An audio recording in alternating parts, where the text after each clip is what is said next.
bienvenue dans cette nouvelle vidéo. Aujourd'hui, je vais vous parler d'un livre un peu particulier parce qu'il s'agit d'une pièce de théâtre. L'auteur c'est Jean Anouilh et la pièce c'est Antigone. Alors certainement que ce nom vous parle parce que c'est une pièce qui est assez connue. Et aujourd'hui j'ai un invité. Bonjour. Salut. Alors je te laisse te présenter. Je m'appelle Clément et j'ai monté Antigone très récemment. Tu peux nous parler de la pièce? Pourquoi ce choix de pièce? Alors ce choix c'est complètement biographique en fait, c'est dû à une rencontre que j'ai faite. Je suis allé voir, j'ai assisté à une représentation d'Antigone, de Sophocle et non pas d'Anouilh, parce qu'Anouilh est une réécriture, tandis que la tragédie originale, Antigone de Sophocle, est une tragédie qui date donc de moins 500 avant Jésus-Christ je crois, l'époque des Grecs. Je suis pas sûr des dates, hein, mais voilà. Et donc j'avais vu cette version à Toulouse, au Théâtre Garonne, et il y avait une actrice qui m'avait beaucoup plu, qui jouait le rôle de Créon. Et c'est à partir de là que j'ai découvert cette pièce, découvert ce rôle, et que je me suis dit, un jour, je monterai Antigone. Tu as mis en scène la pièce? Ouais. Et tu as joué aussi? Oui, et j'ai joué Créon pour le coup. Voilà. Créon. J'ai fait ce que je voulais faire. Ok, tu peux nous parler du personnage de Créon? Ouais, alors Créon, c'est l'oncle d'Antigone. En fait, l'histoire, c'est qu'au lendemain de la mort du roi Oedipe, donc Oedipe, le fameux qui a donné son nom au complexe, donc il s'est crevé les yeux, qui a couché avec sa mère, etc. Il y a un trône qui reste vacant. Deux frères jumeaux sont héritiers et s'entretuent pour le pouvoir. Du coup, le trône est à nouveau vide et un nouveau roi donc, est appelé à régner. Ce nouveau roi, c'est Créon. À son arrivée au pouvoir, il proclame une loi concernant les deux frères qui viennent de s'entretuer, donc les deux jumeaux, Éthéocle et Polynice. Et Éthéocle recevra une grande sépulture et tous les honneurs qui reviennent au plus grand mort, tandis que Polynice, lui, c'est là qu'est le cœur du problème, verra son corps laissé pourrir au soleil. Antigone, c'est la sœur de ses deux frères, et aussi nièce de Créon, va choisir de dire non à cette loi et va dire non, moi, mon frère, je vais quand même aller l'enterrer malgré tes proclamations.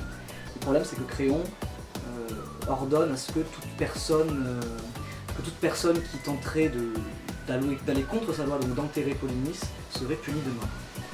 Et il y a tout un débat entre Créon et Antigone. Ok, donc c'est avant tout une histoire de famille et de politique.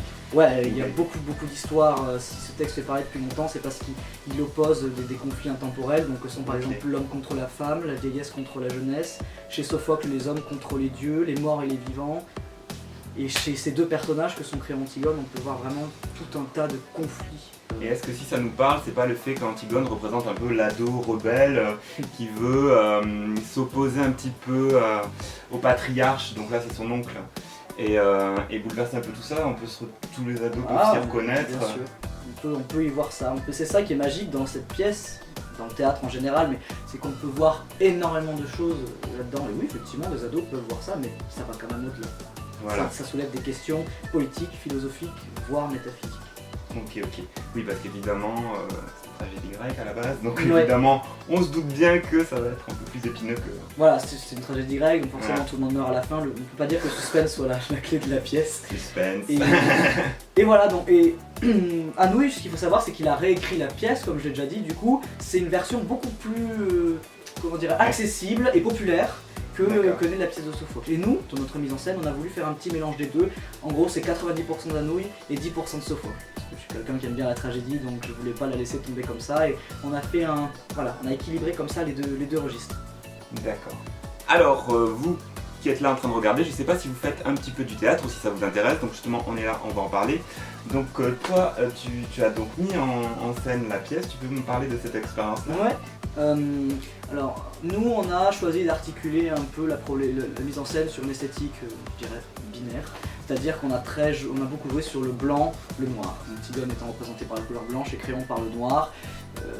Et on a voulu montrer qu'ils étaient ni tout blanc ni tout noir, et peu à peu, durant la pièce, Antigone devient de plus en plus noir, Créon de plus en plus blanc. Les décors sont comme ça et les personnages qui gravitent autour, parce qu'il faut savoir qu'il n'y a pas que Créon et Antigone, il y a 9 autres personnages qui sont là autour de la pièce, ont d'autres couleurs, qui viennent un peu recolorer un petit peu tout ça.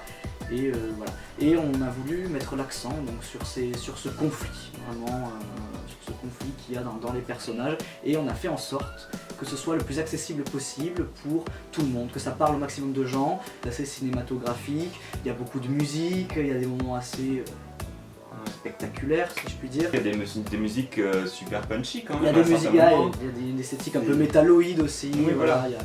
ça s'adresse quand même à un public jeune. C'est ce qu'on a voulu que ça parle à toutes les générations et on est content parce que c'est ce qui a marché, on a réussi à toucher aussi bien... Au début j'avais peur, je me suis dit surtout les jeunes, surtout des retours positifs des jeunes, des personnes un peu plus âgées et puis finalement on a réussi quand même à embarquer toutes les générations et on a eu de très bons retours donc on est très contents. Et si tu devais donner des conseils aux gens qui veulent se lancer dans la mise en scène ou dans le jeu de comédien, un amateur ou pas, quel serait le premier conseil? Alors dans la mise en scène déjà, c'est bien sûr maîtriser le sujet, maîtriser la pièce, avoir des idées claires, avoir des choses à dire, pas forcément parce que c'est la parole de l'auteur qu'on retranscrit. Après en termes de jeu, ne pas être pudique, enfin, tomber dans un groupe qui encourage à se lâcher, à être tel qu'on est, et il faut aller chercher dans les extrêmes pour après trouver le juste milieu. Et surtout, au théâtre, ce qui plaît, c'est quand on donne. À partir du moment où on donne de soi, à partir du moment où le public voit qu'on donne de soi, qu'on n'a pas peur, et qu'on le fait bien, et qu'on assume les choses. Voilà ce qui est important, il faut assumer. Voilà. Donc en gros l'idée c'est d'avant tout de se lancer, d'oser quoi. En gros, on peut dire ça comme ça. Comme tout. D'accord, ok. Donc moi personnellement j'ai vu la pièce, bravo, super travail. Merci.